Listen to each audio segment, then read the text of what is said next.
Hey everybody, welcome to Movie Mavens, home of the spicy double feature. I'm Carson Green. And I'm Annie Janes. This week's spicy dub is The Bikeriders and Crybaby. Oh my god, what a spicy dub for the ages. For the ages, we've got indie darling Jeff Nichols in the building. We've got cult darling John Waters in the building. And there are revving their motorcycles in the building. And we have probably two of the hottest people to ever exist on screen. Are you talking Austin Butler and Johnny Depp? Yes. Who else would I be talking about? Tom Hardy is also on screen. He looks weathered. We'll get into that. Fair enough. Okay, we will get into that. Yeah, motorcycles, leather jackets, gangs, delinquency. Heavy on the delinquency. Yeah. Yeah, America between 1950 and 1975. Yeah, Americana, really. Americana. It's more Americana, truly. Before we jump in, I do just want to very briefly mention, dear listener, thank you so much for listening. We love you. We stan. We support everything about you that's healthy, make good choices, etc., etc. One of the best choices that you can make right now is to send this episode to a friend. Just go ahead and open up your little phone. Hi, I'm in there. And press send on this episode. Why don't you just send it to the first person, the first little icon that pops up whenever you press send. Send it to whoever that is. And that'll be a fun, cute little conversation. Reconnect with whoever that person is. And then you know what? Also, I know that you're on TikTok. I know you're looking at TikTok, you're scrolling, you're laughing. Go ahead and follow us. We're on there too. Movie Mavens Pod. Can't miss us. And the great thing about that is that we are going to be saying some cute and fun things there, but the difference is you can see our face there. And instead of talking for 30 minutes, we're talking for 30 seconds. Exactly. Okay, well, anyway, now, dear listener, thank you so much. Thank you for listening. Now we're going to talk about Bikeriders. I'm thinking of starting a riding club. Why? All those clubs do is sit around talking about motorcycles. That's what we do. You don't belong nowhere else, so they belong together. But you're the man in charge. I'm Johnny. We're the Vandals. I'm Ben. I like you guys. Your boyfriends are getting into trouble. Shit. What the hell were you thinking back there? Nothing. I saw you squaring off with them guys. What do I need to think for? Yeah, you and me, kid. Okay, please hit me with some facts. This movie came out June 21st, 2024. It was written and directed by Jeff Nichols, starring Austin Butler, Jodie Comer, Tom Hardy, Mike Faist, Michael Shannon, and Norman Reedus, to name a few. It has an 81% on Rotten Tomatoes. Here's a description from IMDb. After a chance encounter, headstrong Kathy is drawn to Benny, member of Midwestern motorcycle club The Vandals. As the club transforms into a dangerous underworld of violence, Benny must choose between Kathy and his loyalty to the club. Okay, this movie is based on a photo book, a book of photos and interviews with the subjects. The photo thing wasn't quite addressed. I mean, it was a little addressed. There was the reporter, Mike Faist, is there. He's doing interviews. He's got a camera. But what did you think about this movie?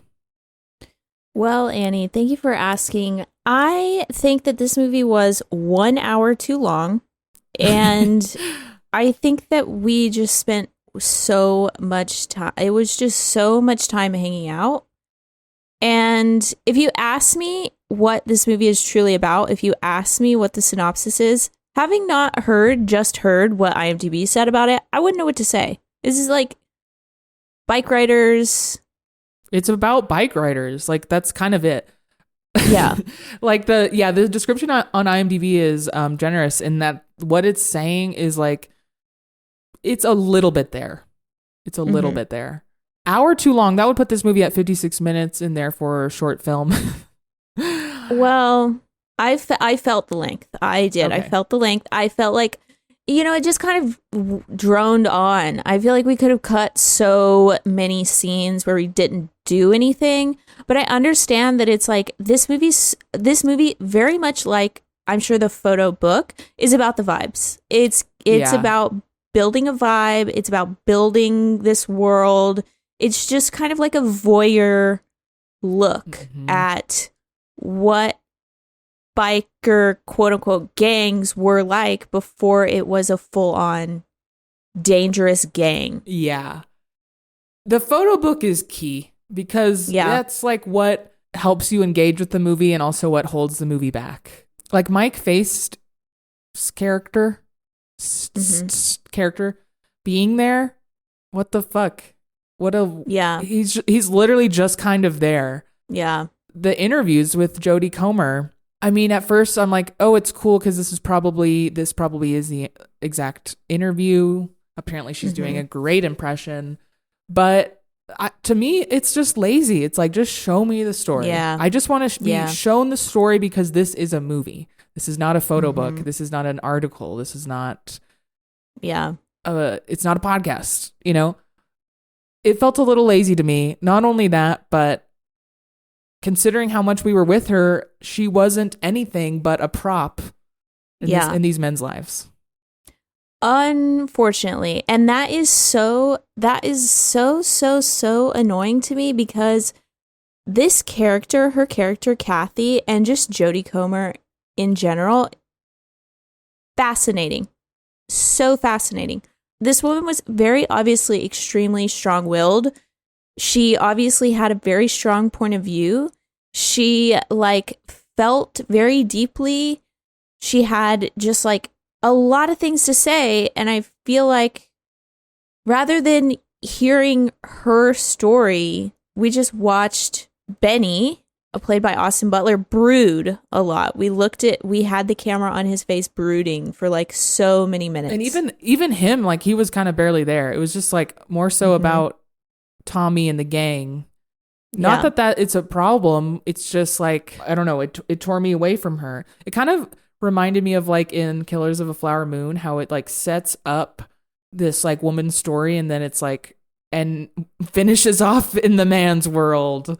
In that, at the beginning of the Bikeriders, we're learning how she gets involved in this gang and how someone like her can come to be with someone like Benny. The answer is he's just really fucking hot. Literally, truly, that's the only answer but as it goes on, I just want to know more about her. What is she doing? What is her job? What is she doing? What is her inner conflict when shit goes down and people start to die? Instead of her really, all of her interviews are very casual. I would have liked dramatic scenes showing her reactions. Yeah, I think me too. Yeah. I mean, we get bits and pieces of it here and there, right? She makes this we get the introduction of she's married whenever she meets Benny. And all Benny has to do is sit outside her house for one night. And the husband is like, I'm sick of this. I'm leaving. It's wow. Austin Butler does have a presence. I will give him that. Okay. Truly. And then later on, she's like, oh yeah, my ex-in-laws live across the street. That's that's a piece of tidbit, right? I want to know about their marriage, that he just left so quickly. I want to know the fallout about her in-laws living across the street. She makes the comment. She's like, I used to be so respectable. What does that mean to you? What does that mean? Give me more. Show us that arc. Yeah. Austin Butler. Let's talk about him. Oh God. I don't even need to say smash or pass, but what about it? What about him do you find so hot? I think it's the shape of his face. Okay, for me, the first thing that stands out to me is probably his big, luscious lips. Yeah. But then it's you look further, you look at his nose, it's perfect. You look at his eyes, it's perfect. You look at his hair, it's perfect. It's all perfect. But the first thing that stands out to me is his lips. Yeah. He is probably potentially the hottest person who maybe has ever lived. I wouldn't go that far for myself personally, but this is probably the hottest he's ever been, in my opinion. Even hotter than Elvis in the leather costume. Yes, because I like, for me, when he had that black hair, it just wasn't as, I don't know. I like this natural, sandy, James Dean vibe that he's got going on here. So for me, this is the hottest he's been. And I get why Jodie Comer did what she did. She left her husband in one day because Austin Butler showed up. But honestly, he, to me, is like the third. We see him the least between Jodie and Tom Hardy and him. Yeah. And his Elvis voice was way less distracting and annoying because Jodie Comer and Tom Hardy are also having a silly voice off. Oh my God. They're both, okay, this is so amazing to me. Jodie Comer and Tom Hardy are both British, and they are doing the best Midwestern accent I have potentially have ever heard. They're so good. Tom Hardy's worked for me. He always has this little, I don't know what to call it. He's like very neurotic. His performances are always like pretty neurotic, but I don't know. I quite liked Tommy's character. Johnny, not Tommy. The conflict though of like how he kept kind of bringing up giving Benny the gang, that could have been bigger. That's in the IMDb description, but it kind of is only like spoken of twice, and it's like, it's always like that. You can't just force that in here. You can just force that idea into the movie. Yeah, it was not explored, in my opinion. But then it's like, yes, exactly. It wasn't explored because like Benny had no personality. Like he was just kind of like there. Like he was just was the silent, brooding one. Yeah. Yeah. Like obviously he's really hot. He's loyal to the gang, not necessarily to Kathy. Right.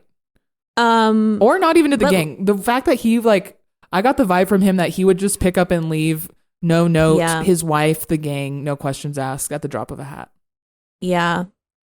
I hate that. That's I mean, yeah, he like, and then too, like he even says like, I'm not like you. I can't get a job. Like I don't want to work a job. I don't want a house. Like he's just kind of a deadbeat. He's just kind of a loser, but he's really hot. He's really hot, and he can fight. He can throw a fist and a knife. Yeah. Speaking of knives, let's talk about the kid, our villain, so to speak. I liked this little arc. I liked the arc Me of too. like, one, I thought that guy had a great presence. Yes. He's introduced. He is obsessed with the bikers because it's cool. Then we see him again. Hey, let me join you. That was one of my favorite moments of like Tom Hardy being like, okay, but your friends can't join, and that being a test. Yeah. And then murking Tom at the end. Like that totally worked for me. And I think all of that could have remained with having more shit happen with Jodie Comer. It really was the hanging out. Yeah. Probably the climax for me was that party, the very last party. With the red dress. Yeah, where they beat up Cockroach.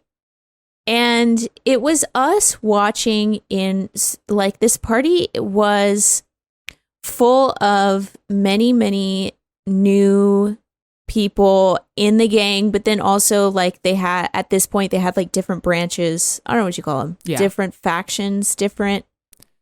Yeah, branches, like the Milwaukee branch. Yeah. Mm-hmm. So they had all these like different groups all come together, and then there was a bunch of new guys that Johnny didn't really know personally that had all come back from Vietnam.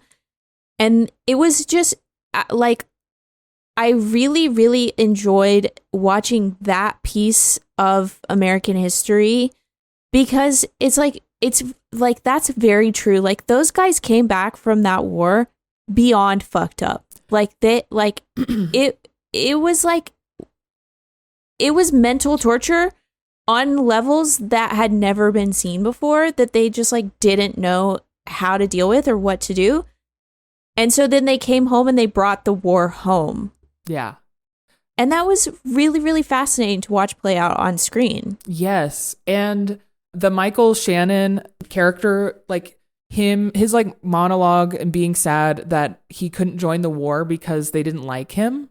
And he was like, I'm volunteering. Like, and they wouldn't have me, but they'd take my brother because they didn't like who I was. Like, that was heartbreaking to me because I'm like, if he only knew that he is so fucking lucky that he did not have to go. Yeah. And on the note of like them not knowing how to emotionally handle being veteran, like having gone to Vietnam, I think that this movie also showed how just like emotionally unintelligent and emotionally like detached from emotions every single man was at this time.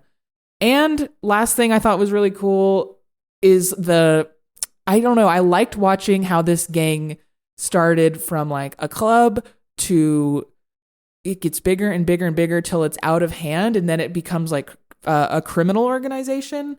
I love that progression. This movie, I do think, like, I didn't feel the runtime, by the way. I forgot to say that. I had a fun time watching it. I loved all these little vignettes and all these little snippets that we're talking about, but as a movie, it didn't quite work for me. Yeah, I feel the same way. I really, really appreciate and I really like this piece of American history. Obviously, like, this is very clearly American history. This is a huge piece of gang culture and also bike culture and just this like even like post-war, even you know, like what men's lives looked like and how they transitioned, and just as like an anthropological study. Like I liked that version of that aspect of it. Yeah. But outside of that, it was so flat. I'm ultimately disappointed. Same. I don't think I'll watch it again. Tom Hardy, no longer on my crush list. He has...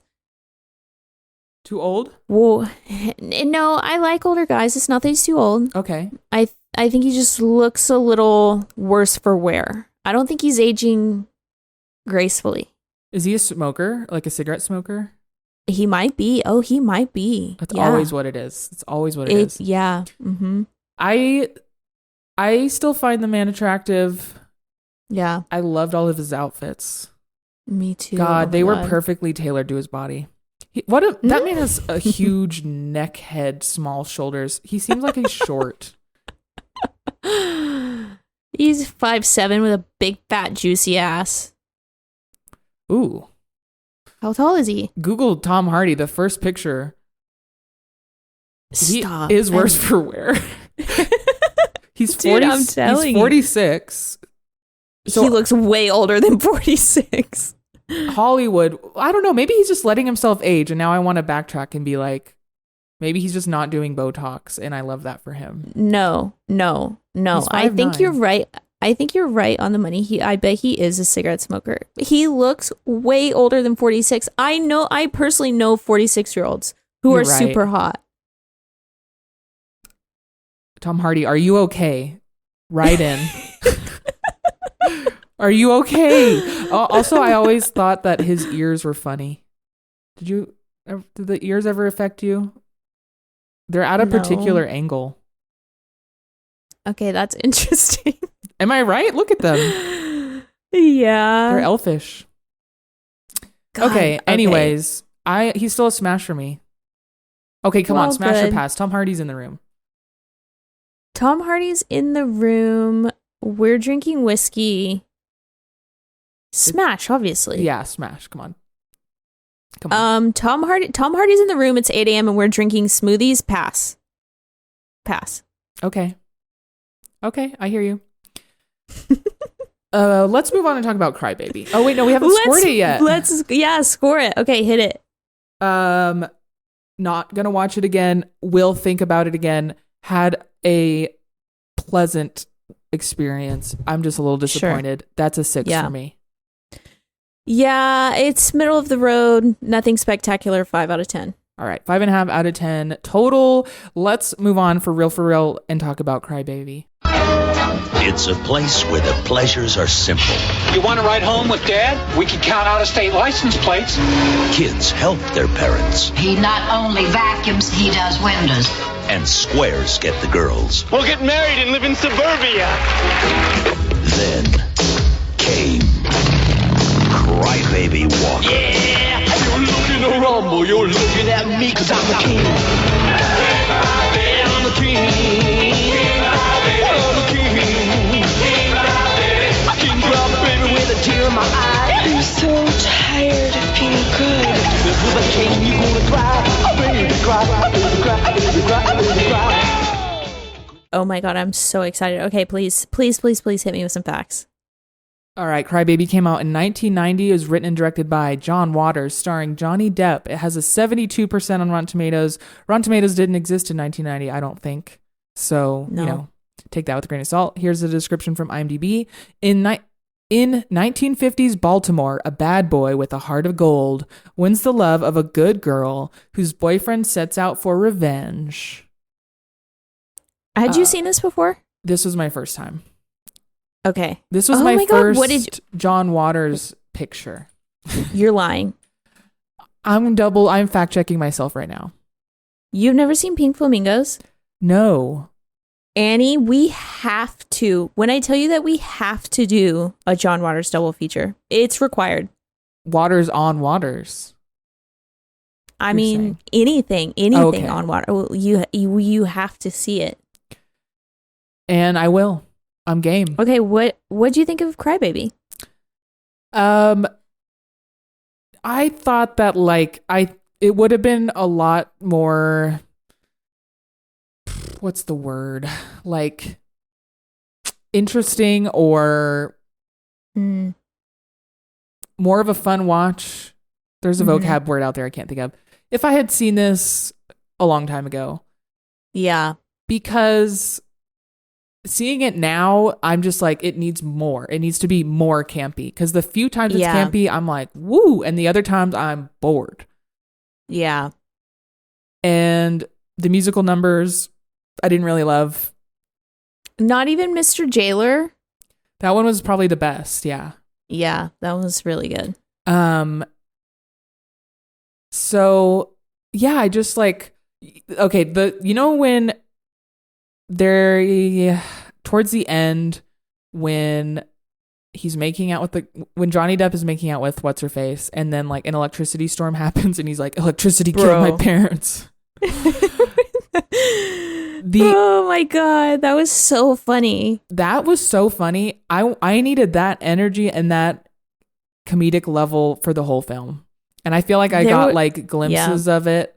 And it's not the movie's fault because when at the time this probably was campy enough, but now that we have been exposed to this tone as an audience, I'm like more bored with it, unfortunately. When she pulled out the gun at the adoption agency. The adoption agency itself, like little windows with little scenes of kids inside doing chores. I love that image. Dude, I think this is just like a punk counterculture answer to Grease. That's what it is. Totally. That is what it is. Yeah, John Waters watched Grease and was like, let's try this again. Yeah. Let's make this the most ridiculous movie you could ever think of. If we're going to play into these stereotypes, let's really, really lean into it. But he probably had $100,000 to do it. And like you said, the most ridiculous thing you've seen, ... in 1990. Right.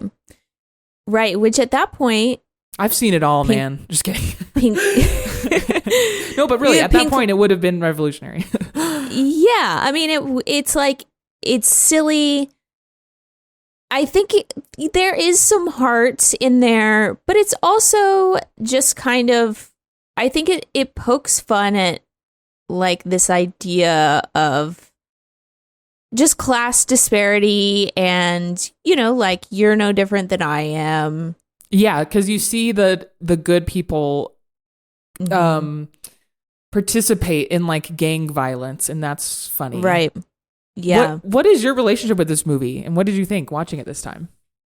I have seen it a couple of times before. The first time I watched it was in a cult film class that I took in college, which was really fun, by the way. Shout out to Teresa Cutler Boyles. at UNM. She is a genius. She's so funny. Anyway, so I like watching it then, just and like getting to know John Waters through that class and kind of understanding that he was just like this punk reject from like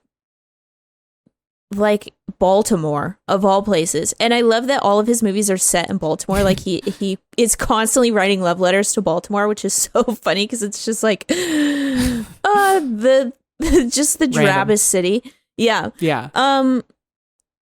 But I really hadn't thought about this movie because, like you mentioned, you know, it's like we now, since 1990, we've done this movie 1,000 times bigger, 1,000 times funnier. But I think there's just like, I think maybe at this point, it's kind of a romance that I have with John Waters and with kind of, yeah, like early campiness and like an introduction of just complete moral absurdity in film. But yeah, I mean, unfortunately, like it was a little hard for me to watch. I just wasn't compelled the whole time. Yeah. Yep. That was me, sister. You know who really took me out of it, I have to admit, is Hatchet Face. Dude. I just like, that was like too, I don't know why, it was too far or something. Oh my God. No, that's so funny. That's so, and then Ricky Lake playing his sister. Yeah. It's a goofy movie. I wish it was the goofy movie. There's a star wipe, you know? Okay, you know when I watched Heat and I was like so fucking excited because it was my shit and I was like, oops, I've seen all the movies based on this and now this isn't exciting or unique to me anymore. That's this. Yeah. Except even like a few degrees less because I don't have an affinity for like cult films. However, I don't have an affinity because that is like a big blind spot for me. And I know that that is something you're really well versed in. So we should definitely, when you mentioned Crybaby, I was excited because I was like, I need to see some John Waters. So let's get that more in the mix. This is the tamest John Waters has ever been. This is the most commercially accessible. I think it is because it is like his answer to Grease. Like he saw Grease and he was like, I can do that. Yeah, I think this is like this is like a good and funny film for like everybody. And I was reading about it and this is like the only film of his that had a bidding war.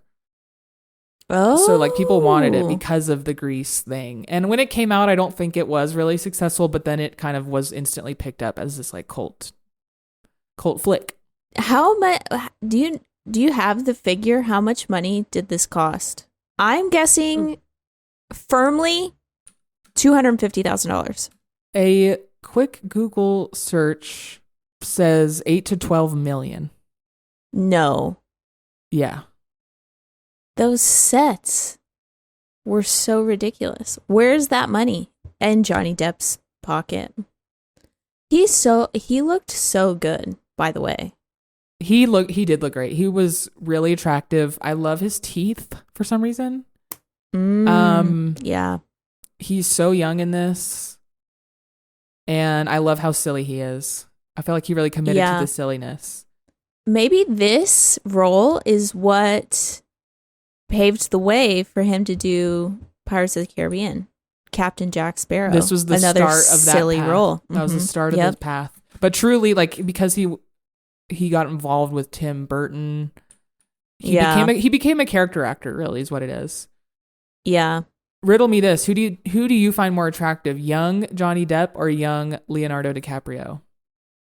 Johnny Depp. I don't find Leonardo DiCaprio attractive in any era, unfortunately. Whoa. Okay. Okay. Hot take. No.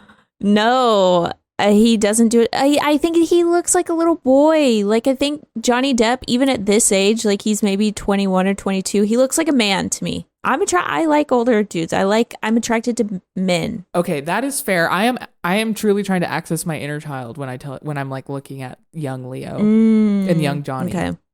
And ooh, it's tough. If you would have asked me, I would have said young Leo, but now that I'm looking at them, it's young Johnny for sure. Wait. But it's tough because the man thing is playing a part of it. Oh my God. I'm looking at a photo of young Leonardo DiCaprio, Johnny Depp, and Brad Pitt is there. I want to see this photo. This is the threesome of my dreams. I will say like that Brad Pitt is like number one for me always. He's so... Okay, I have the photo. God. I have found the photo.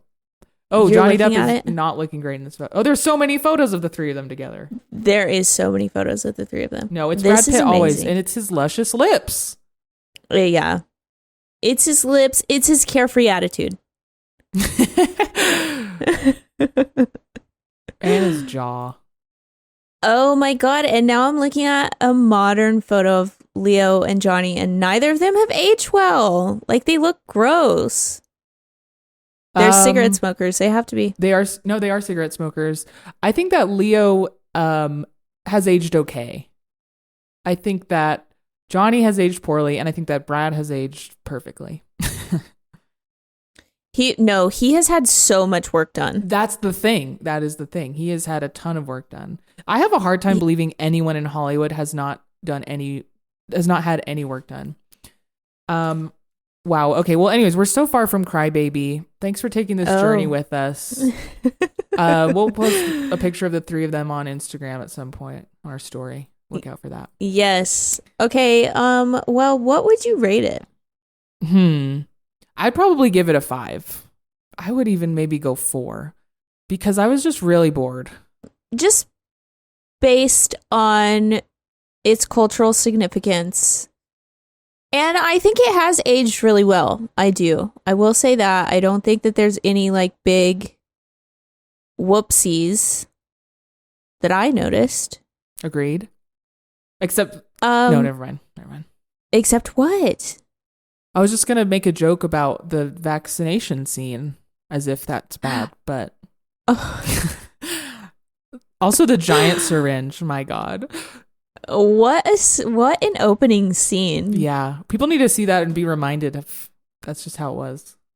Relax. Everybody needs to relax. Is what I'm saying. I'm going to give it a 6. Oh, right. Okay. So that means Crybaby is a 5 out of 10. Let's do more cult classics. Yes, I'm so down. You don't have to twist my arm. I won't. I'm not. Okay, well, listen up, everybody. That is our show. If you have a suggestion... Listen up, that's it.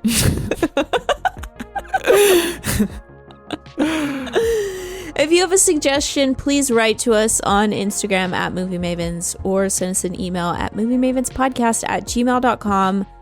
Thank you. We love you. Goodbye.